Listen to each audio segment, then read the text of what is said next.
houses and people that are set afire, people who are being shot at from close range, a violent feud with a notorious biker gang, and large quantities of drugs being sold on the dark web. There is one man responsible for this all. He called himself the Godfather. Despite being incarcerated in a different country, he wreaked havoc back home. If he had you in his sight, you know you'd be in serious trouble. However, there is one specific and crucial thing he never managed to do. This is the story of Simo D, also known as the Godfather of Twente. Simo's real name is actually Mohammed. He was born in 1980 in Morocco, but ultimately ended up in the Netherlands after his parents left Morocco in the hopes of a better future. At a young age, Simo regularly found himself going from one boarding school to another. His relationship with his parents worsened and he seemed uncontrollable. Simo started to hang with the wrong people, and as a result, he found himself in trouble with the police on a regular basis. At age 25, Simo bought a grow shop called Supergrow in Hengelo. A grow shop is a store where people can buy various supplies for growing crops, from tomatoes to basil, but also cannabis. The term grow shop is therefore strongly associated with the facilitation of cannabis cultivation. Having this store put Simo in contact with people who were familiar with the cultivation of cannabis. One thing led to another, and from there on, Simo started connecting with people who sold all types of drugs, from cannabis to coke to ecstasy, you name it. Sometime later, Simo bought another grow shop called Tuin Action, located in Enschede, close to the German border. From Tuin Action, police suspected Simo of running a gang that was involved in setting up illegal cannabis farms, as well as selling other sorts of substances. The store acted as a sort of home base for the gang. Simo would have his men smuggle the substances by car across the border right into Germany. This suspicion prompted an investigation by the Dutch and German police. In 2012, undercover police officers made a deal with Simo's gang. They wanted to buy 10 kilos of coke. Without having a clue, the gang members turned up to the handover location, only to be arrested. At the time this failed transaction took place, Simo was already jailed for something different. During an argument in a cafe with a man, he grabbed his firearm and fired 6 times. The man was struck in his leg, but luckily survived. Simo was sentenced to 4 years in prison for this incident. While he was incarcerated, prosecutors also held him responsible for the gang that operated from the Tuin Action store. Simo always denied being the leader of any gang, as well as being involved in drug smuggling. A witness used by the prosecutor said, "I got 10,000 euros from Simo to put a cannabis plantation on my name, but he always remained the owner." Simo in turn said, "I sometimes brought materials from my grow shop to several locations. Sometimes there was a cannabis plantation there. I also sometimes gave advice on how to set it up, but I did not set up or own anything myself." They still sentenced him to an additional 2 years. After being released early, Simo went right back to where he left off, smuggling and selling drugs. Although this time, he would take a radically different approach. After the failed transaction with the undercover agents that led to 2 of his associates being arrested, Simo decided to sell his drugs using the dark web. No more in-person meetups simply meant less risk. Selling via the dark web was suggested by his associate Marcus, a smart man who many called a nerd. His nickname was Glasses. Quickly, for those of you who are not familiar with the dark web is a hidden part of the internet that requires specific software, configurations, or authorization to get access. Users of the dark web can remain completely anonymous. On the dark web, there are many websites that revolved around selling and buying drugs. Simo saw this as the perfect way to sell his product going forward, and had Marcus set everything up. In a short period of time, people from all over the world would place orders and pay with bitcoins. These orders would be received by Simo, after which he distributed them to his associates at various stash houses in the Netherlands. His associates would smuggle the drugs to a home in Germany, pack the orders in envelopes, and send the packages on their way through many different post offices and mailboxes. Simo recruited a man named Zakaria to help with the scheme. Zakaria rented the house in Germany where the drugs would be smuggled to and from where the orders would be packed. Zakaria also recruited people who would pack the orders and ship them. According to police documents, Simo had gone to sell millions worth of drugs throughout the world using this new method. They truly struck gold. For a moment. Because unfortunately, this different approach brought him in trouble yet again in 2015. Purely by coincidence, witnesses in the German city Gronau noticed a Mercedes parked in front of a mailbox.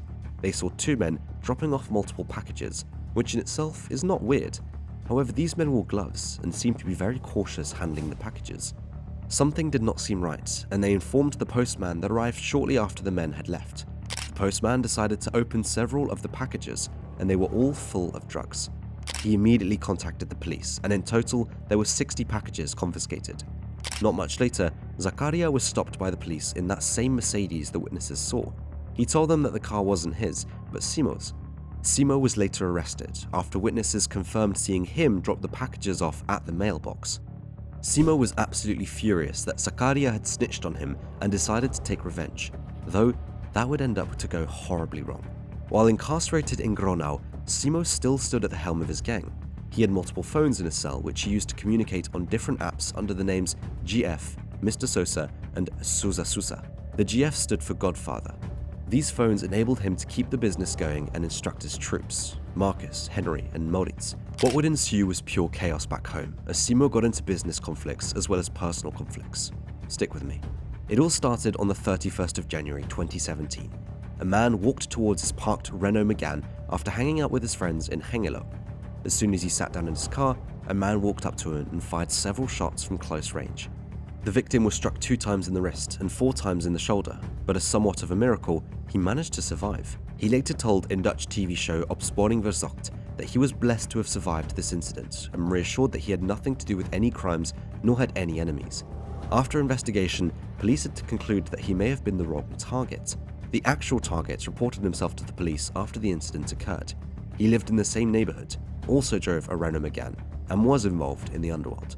It was later suspected that Henry, also known as Big Wolf, was the hitman following the orders of Simo, though the reason behind the attack remained unclear.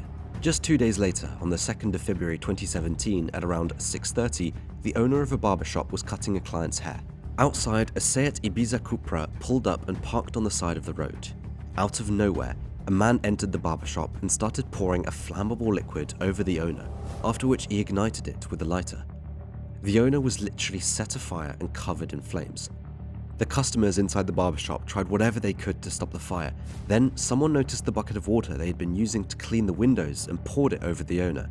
The flames were finally extinguished.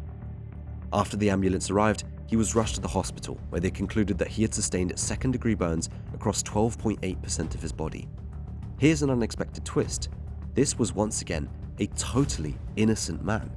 He had just bought the barbershop from the previous owner a month earlier. It was the previous owner that was the intended target of the attack. To better understand what happened here, we have to go back to the summer of 2016. While still incarcerated in Germany, Simo's wife told him that she had a very unpleasant encounter with the previous owner of the barbershop that was involuntary, according to her. Unfortunately, I can't exactly explain what happened due to the platform's policies. Hearing this made Simo absolutely furious. He wanted to teach the man a lesson. From jail, he instructed some of his associates to gather information about this man, and that's how he found out that this man owned a barbershop.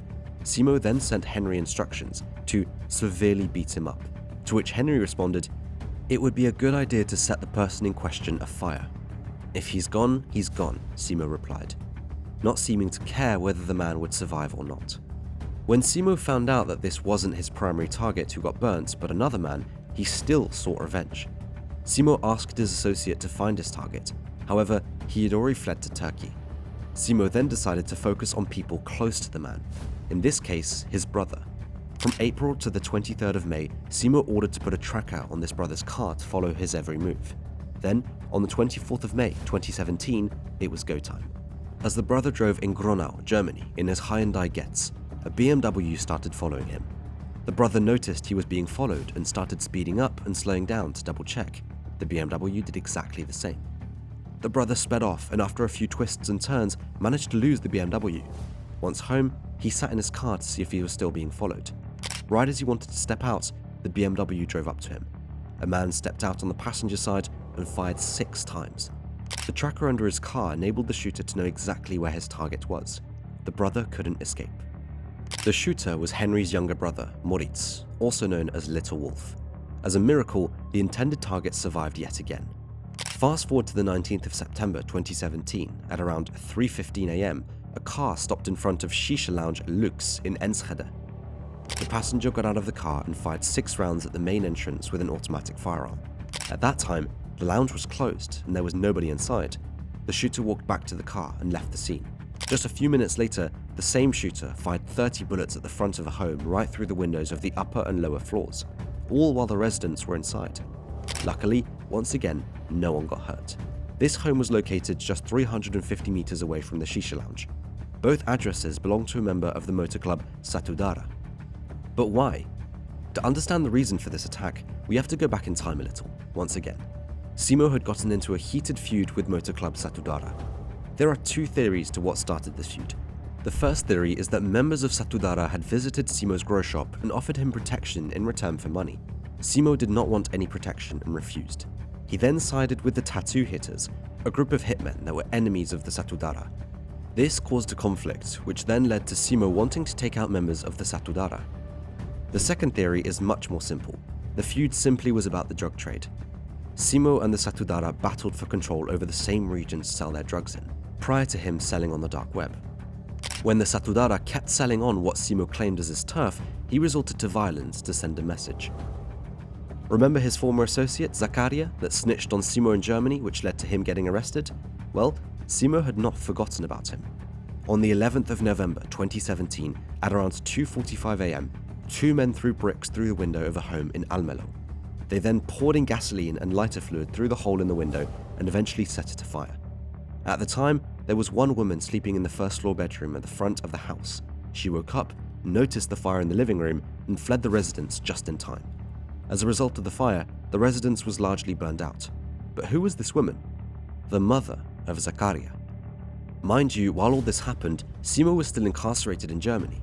In 2020, Simo finished his sentence in Germany, though he wasn't released. No, he was immediately sent to the Netherlands, where they were building a very extensive case against him for everything he had done. After all that he was accused of, prosecutors had enough evidence to build a strong case and demanded a very long prison sentence.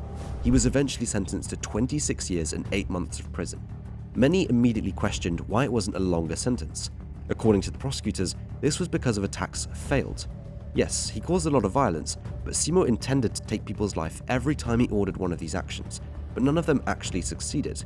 Had they succeeded, he most likely would have gotten life in prison. Journalists thought it was ironic that he named himself Godfather, but failed again and again. He is only feared because he is unpredictable and manages to find people crazy enough to do his dirty work. The name itself shows he isn't actually a godfather, he just sits in his little cell, typing "do this, do that," one said. His associates that did the work for him were already prosecuted back in 2019 to long sentences ranging from 6 to 18 years. As somewhat of a total surprise, during a court hearing in July 2023, Simo and his lawyer were informed that Simo was on a hit list. The roles were now reversed. They could not share who was after him nor how concrete the plans were. For now, he remains jailed, which decreases the chances of something happening to him. If you have enjoyed this video, please be sure to leave a like and a comment showing your thoughts. Also, be sure to subscribe. I'm nearing in on 100,000 subscribers.